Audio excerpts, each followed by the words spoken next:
final days of the Empire of Therion, as its armies begin to retreat and hunger spreads faster than its legions, Ivar, a young forest gatherer from the north, discovers a blood-soaked imperial banner hidden among the trees, carved with a chilling message: "The North falls first." That single discovery tears him away from his quiet life and thrusts him into a world of fleeing refugees, collapsing border cities, and a rebellion that spreads like wildfire. As Ivar crosses burned villages and ash-covered fields, he becomes a witness to the slow, inevitable destruction of an empire that once seemed eternal. Joining the rebels, he takes part in daring strikes against imperial supply routes, survives the brutal siege of Veilcross, and stands beneath the falling banner of Therion as the Emperor flees and the Imperial Order finally breaks. What follows is not triumph, but a fragile rebirth, a world struggling to rebuild itself without the weight of centuries of rule. In the end, Ivar returns to his village transformed. No longer only a man of the forest, he has walked through the death of an empire and into the birth of something new. The old world has fallen, and the future, though scarred, begins to rise.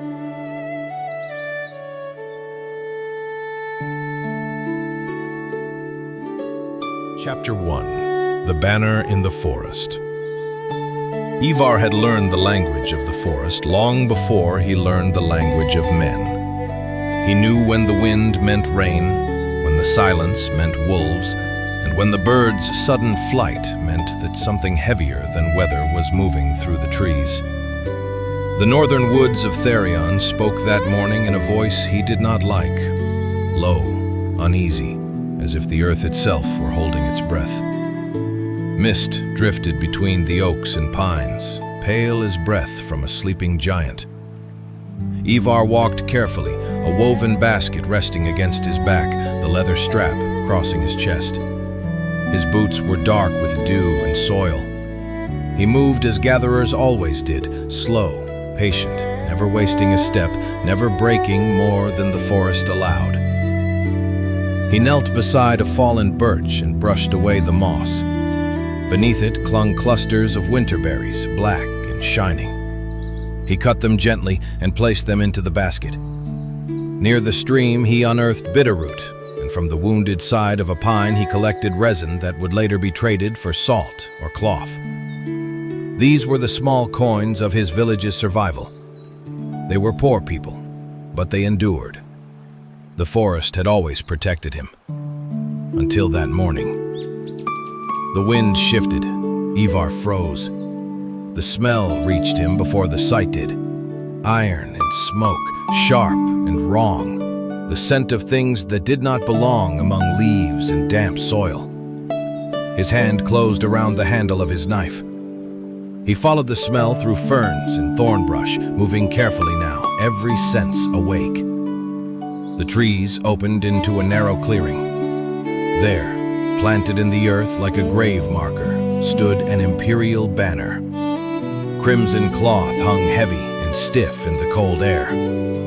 The golden sun of Therion, the proud emblem of the empire, was barely visible beneath the dark stain of dried blood. The pole had been driven deep into the soil, as if whoever placed it there wanted the forest itself to witness it. No soldiers, no horses, no bodies, only silence. Ivar's heart began to hammer. He took a step closer.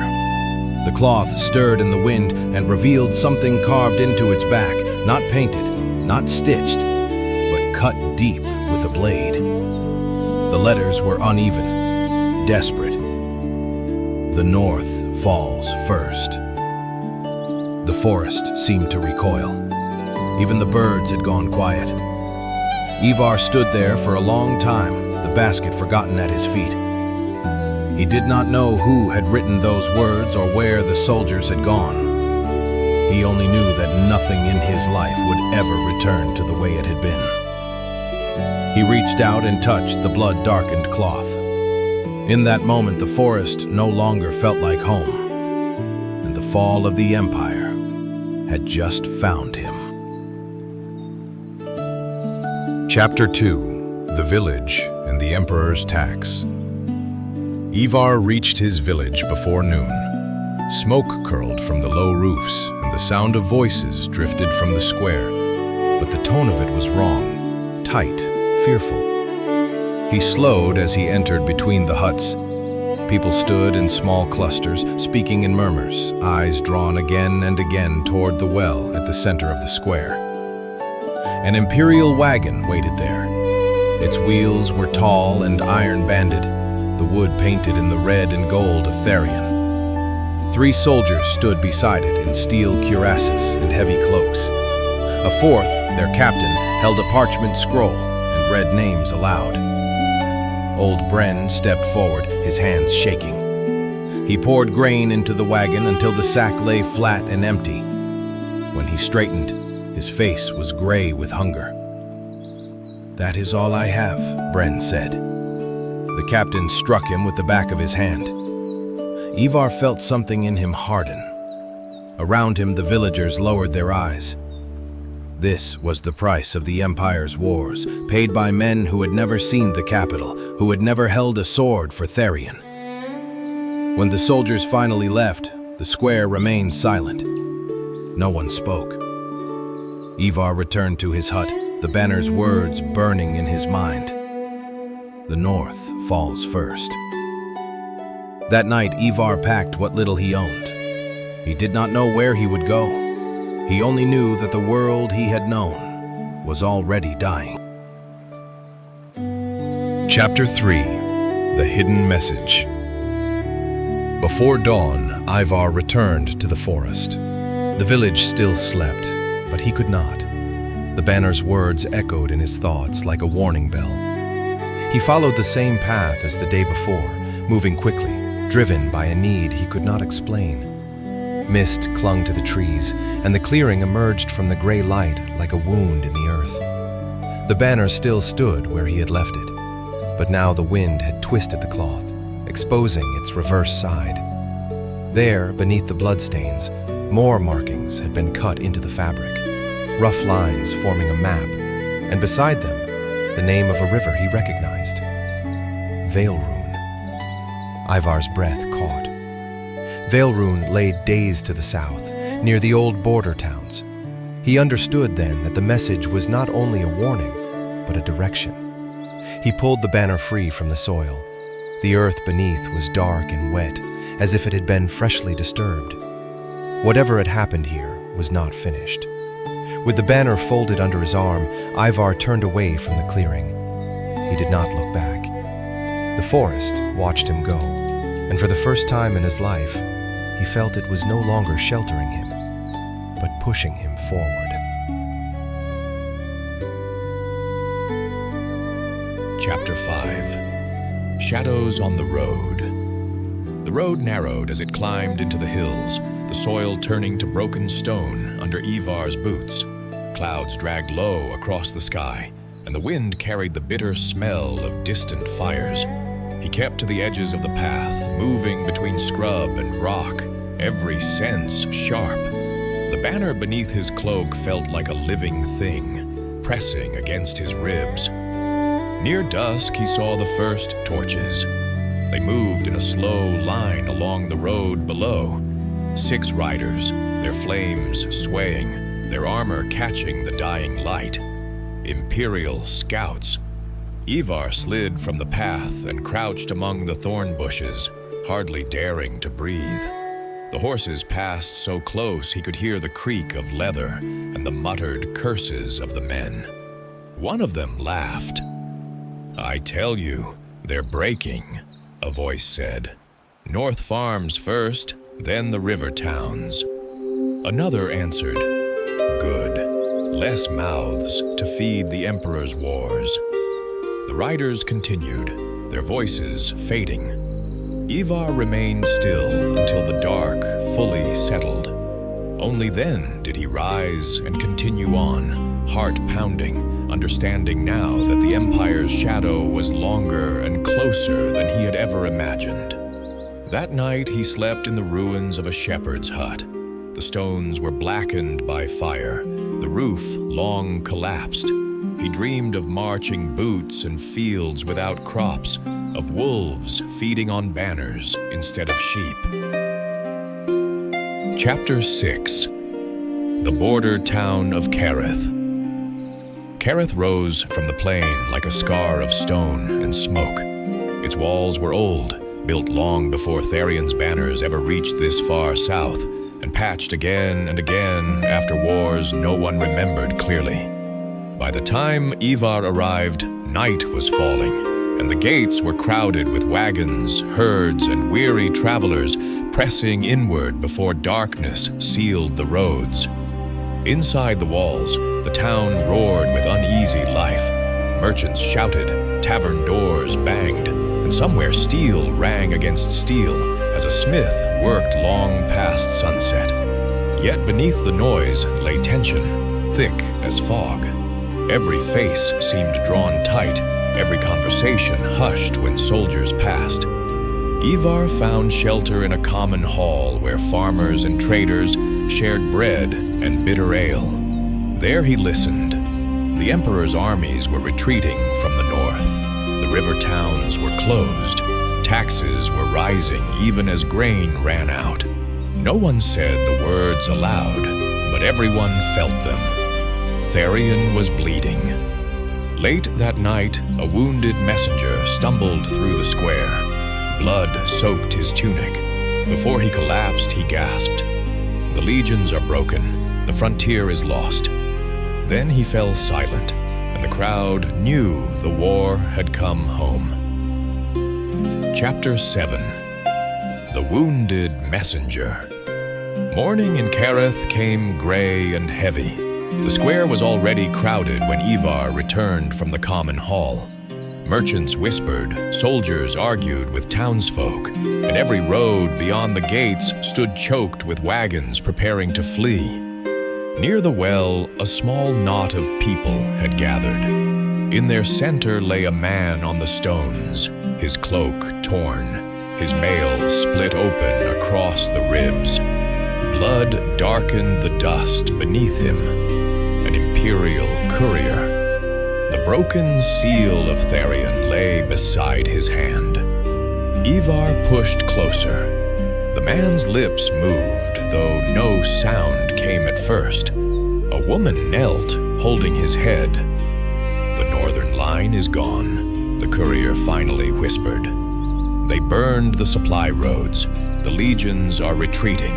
The emperor has ordered new levies, but there is nothing left to levy." The words struck the square like a blade. Some wept. Others stared in silence. A few laughed, sharp and hollow.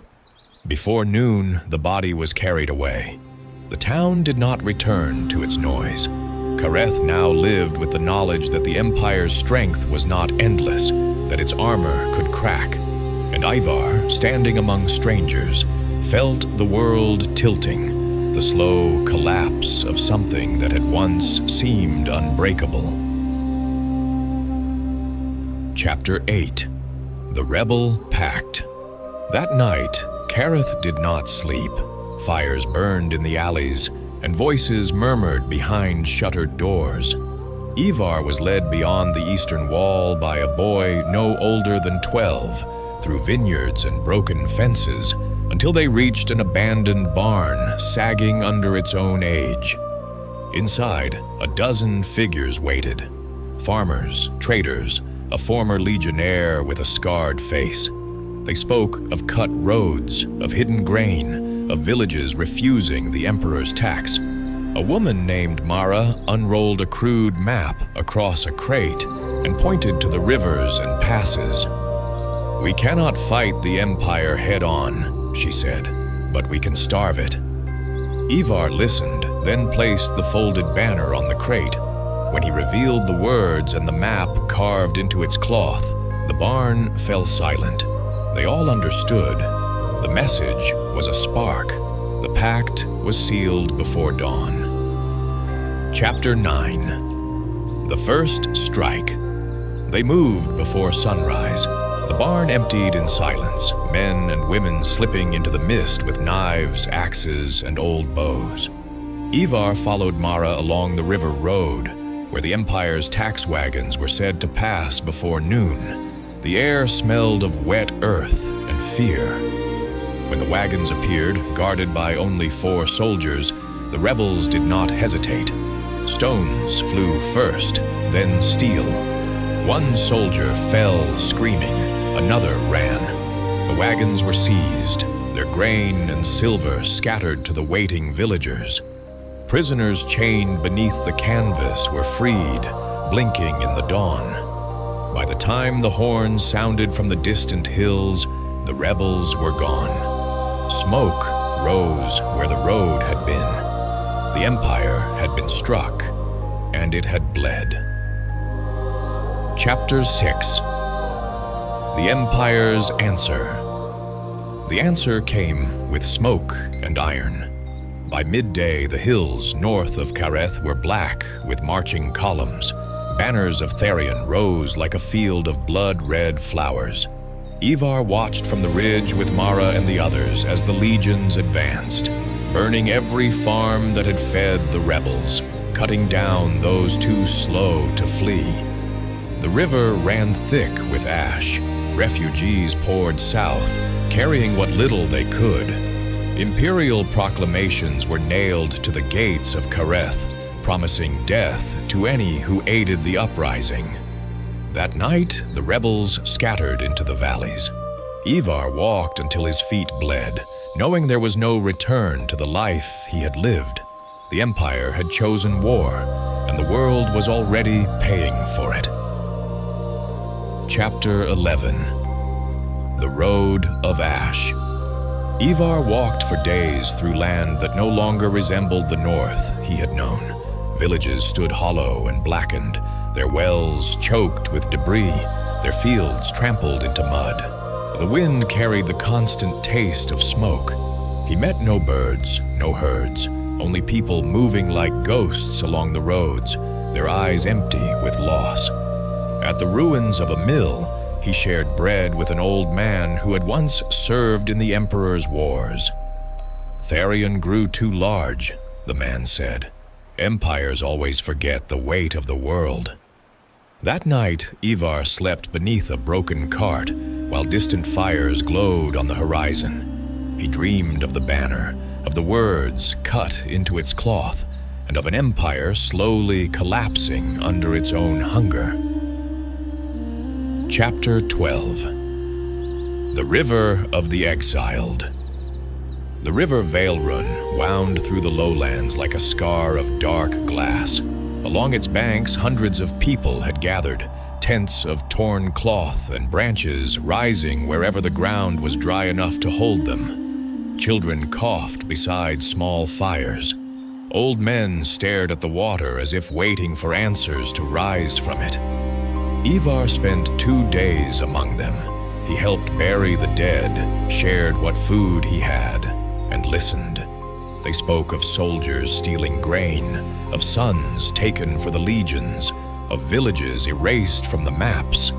Every story was the same, only the names were different. On the 3rd night, as rain fell softly over the camps, Ivar understood that Therion was no longer merely losing a war. It was losing its people. Chapter 13. The Uprising.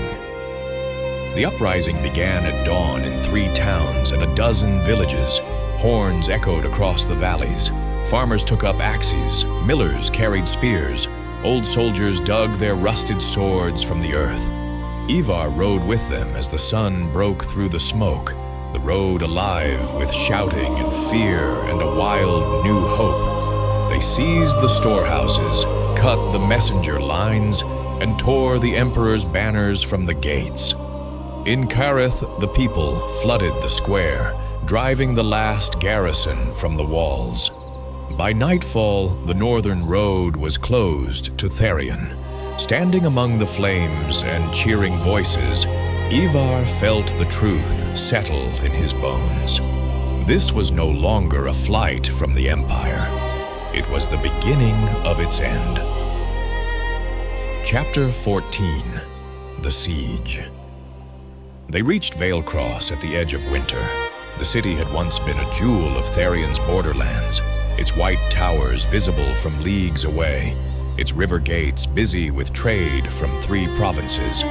Now, its walls were crowded with refugees, and its fields stripped bare by armies that no longer knew who they served.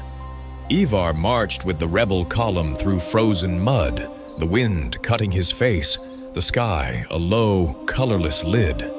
Veilcross closed its gates when the rebels appeared, not from loyalty to the Emperor, but from fear of everything outside the walls. From the hills to the east, black smoke marked the advance of imperial columns. From the west, starving villagers followed the rebels, begging for bread and protection. The city was trapped between a dying empire and a rising storm.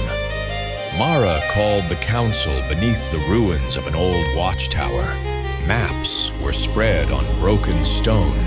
Messengers arrived with news of the legions gathering beyond the river and of grain ships burned in the southern marshes. They decided before dusk, Veilcross would not be abandoned. If the city fell to the legions, the north would collapse behind it. The siege began with snow. Imperial catapults rolled into the fields and hurled stone against the ancient walls. The towers shuddered, and dust poured from the cracks like breath from wounded lungs. Ivar spent the nights carrying water, hauling stones, running messages between the inner gates while arrows hissed over the battlements. Once he saw a boy, no older than the one who had guided him from Kareth, fall from the wall, his scream vanishing into the noise of war. Days blurred together. The rebels cut the imperial supply roads by night. The legions burned the villages by day. Hunger crept into the streets of Veilcross, and yet the gates did not open. On the 9th morning, the eastern tower collapsed. Through the smoke and falling stone, Ivar saw the imperial banner rise in the breach.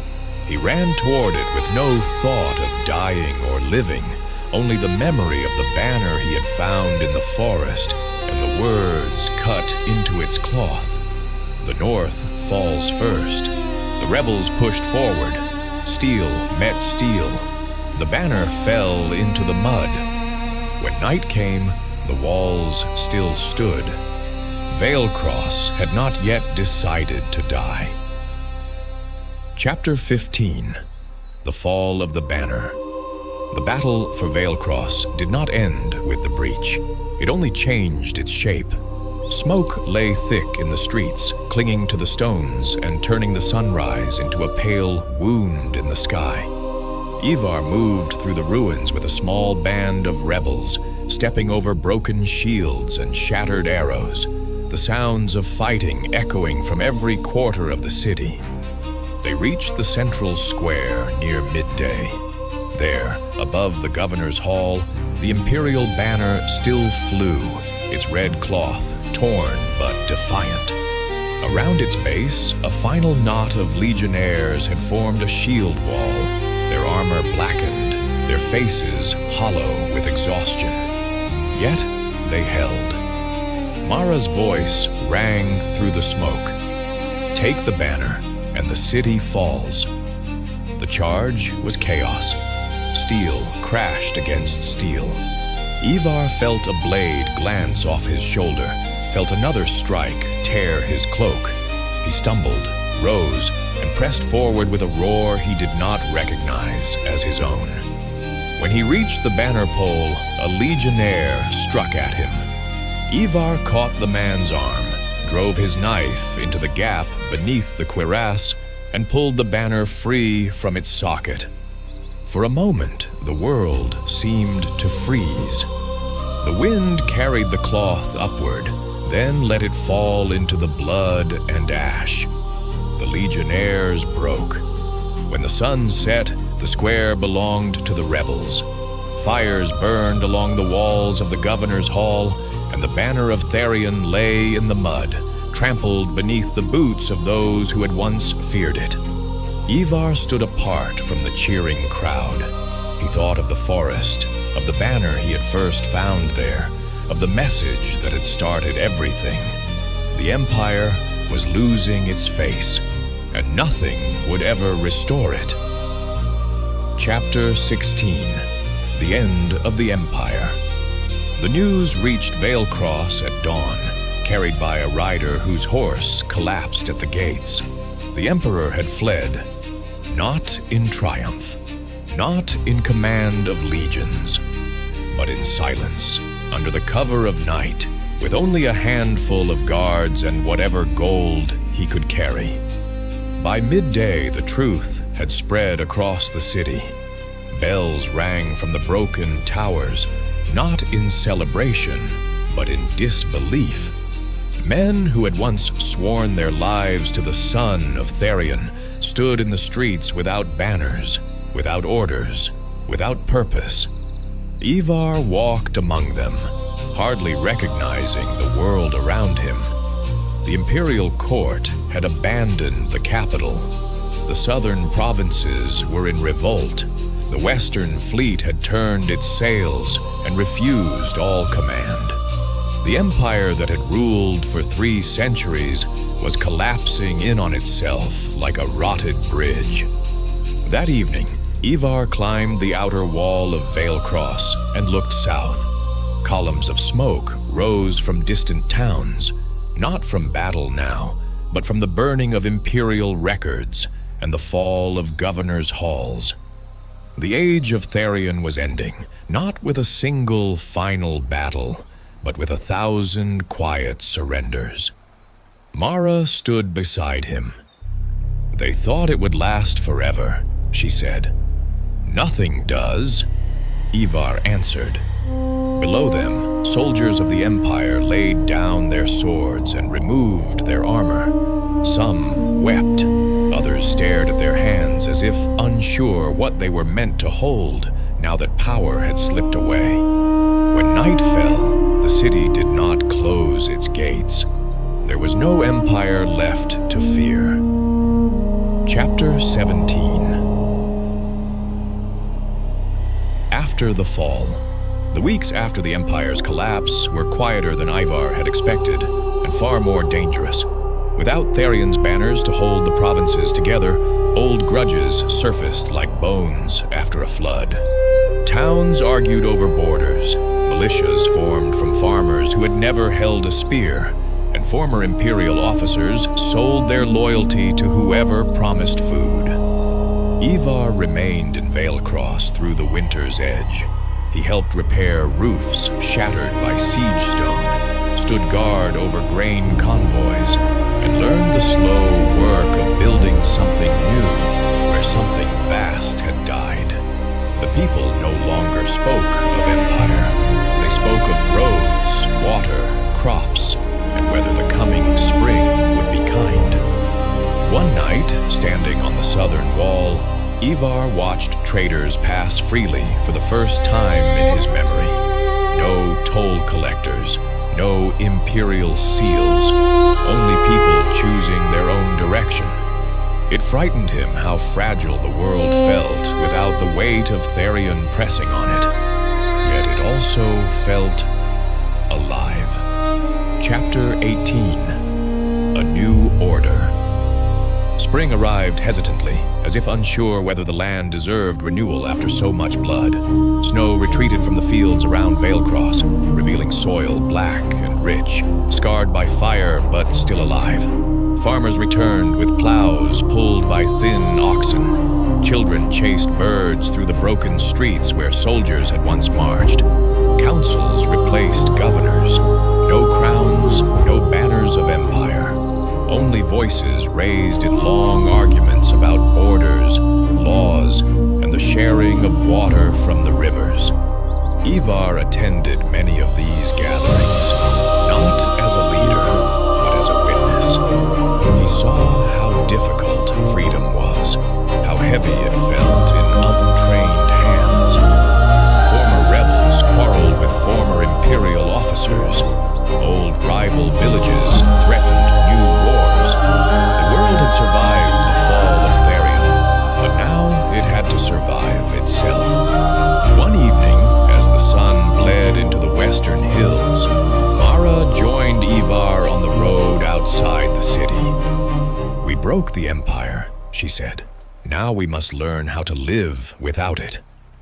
Ivar looked at the fields, the wagons, the scattered people, rebuilding from ruin. "It may be harder than the war," he replied. Mara smiled. "That's why it matters." For the first time since he had found the banner in the forest, Ivar felt that the future was no longer something to fear. Chapter 19. The Long Road Home. When the roads finally opened, Ivar chose to leave Veilcross, not because he was unwelcome, but because the city was no longer the place where his story had begun. He traveled north with a small caravan, moving through lands that were learning how to breathe again. Fields were being planted where camps once stood. Villages rose slowly from ash and splintered stone. Along the way, people recognized him. Some knew his name. Others only knew the tale of the banner that had marked the beginning of the end. He accepted their bread, their thanks, and their silence. The road was long, and every mile carried the weight of everything he had seen. One evening, he reached the edge of the northern forest.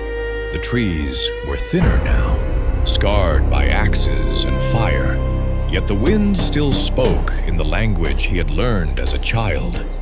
He camped there, listening to the night, and felt the circle closing. He would return home not as a gatherer, but as a man who had walked through the fall of an empire and lived.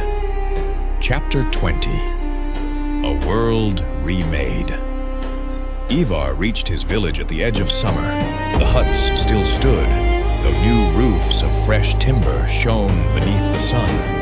Fields that had once been trampled by soldiers now rolled with green grain. Children ran between the houses, their laughter carrying where fear once lived. Old Bren recognized him first. They embraced without words. That night, the village gathered around a fire, and Ivar told them of Kareth, of Veilcross, of the fall of Therion. He spoke of loss and of hope, of how the world had broken and then chosen to rise again.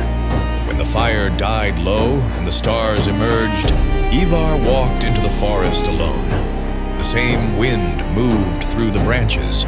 The same earth breathed beneath his boots. But the world was no longer the same.